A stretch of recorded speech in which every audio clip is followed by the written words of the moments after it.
ಮಠಕ್ಕೆ current bill ಪಾವತಿಗೆ ಪತ್ರ ಬರೆಯಲಾಗಿತ್ತು. 70 ಲಕ್ಷ ಕರೆಂಟ್ ಬಿಲ್ ಪಾವತಿಗೆ ಕೆಐಎಡಿಬಿ ಕೊಟ್ಟಂತ ನೋಟಿಸ್. ಈ ನೋಟಿಸ್ನ ಬಗ್ಗೆ ಸಿದ್ಧಗಂಗಾ ಶ್ರೀಗಳು ಹೇಳಿಕೆ ಕೊಟ್ಟಿದ್ದಾರೆ.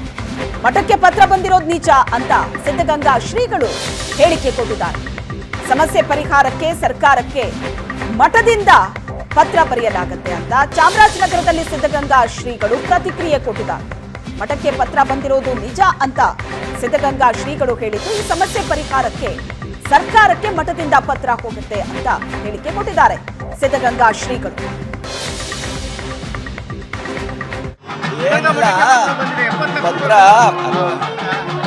ಪತ್ರ ಬಂದಿರೋದು ನಿಜ, ಅದು ನಾವು ಬರ್ತಿದ್ದೀವಿ. ಸರ್ಕಾರದವರಿಗೆ ವ್ಯವಹಾರ ಮಾಡಿ ಅದನ್ನ ಪರಿಹಾರ ಮಾಡಿ ಅಂತ ಬರ್ತಿದ್ದೀವಿ.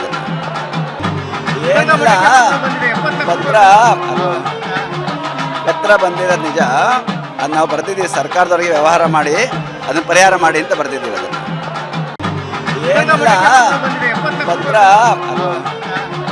ಪತ್ರ ಬಂದಿರೋದು ನಿಜ, ಅದು ನಾವು ಬರ್ತಿದ್ದೀವಿ. ಸರ್ಕಾರದವರಿಗೆ ವ್ಯವಹಾರ ಮಾಡಿ ಅದನ್ನ ಪರಿಹಾರ ಮಾಡಿ ಅಂತ ಬರ್ತಿದ್ದೀವಿ.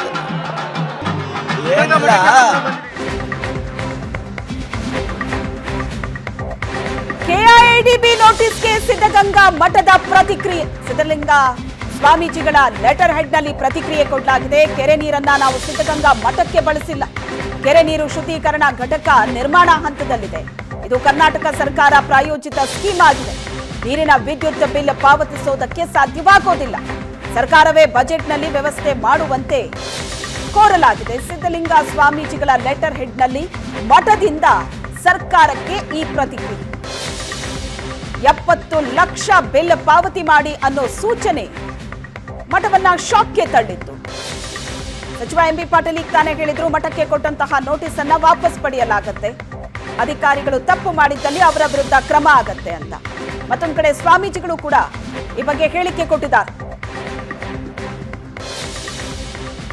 ಕೆಐಎಡಿಬಿ ನೋಟಿಸ್ಗೆ ಸಿದ್ಧಗಂಗಾ ಮಠದ ಪ್ರತಿಕ್ರಿಯೆ ಇದು.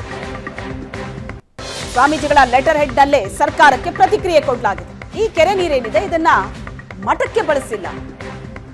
ಈ ಯೋಜನೆ ಕರ್ನಾಟಕ ಸರ್ಕಾರದ ಪ್ರಾಯೋಜಿತ ಸ್ಕೀಮ್ ಆಗಿದೆ.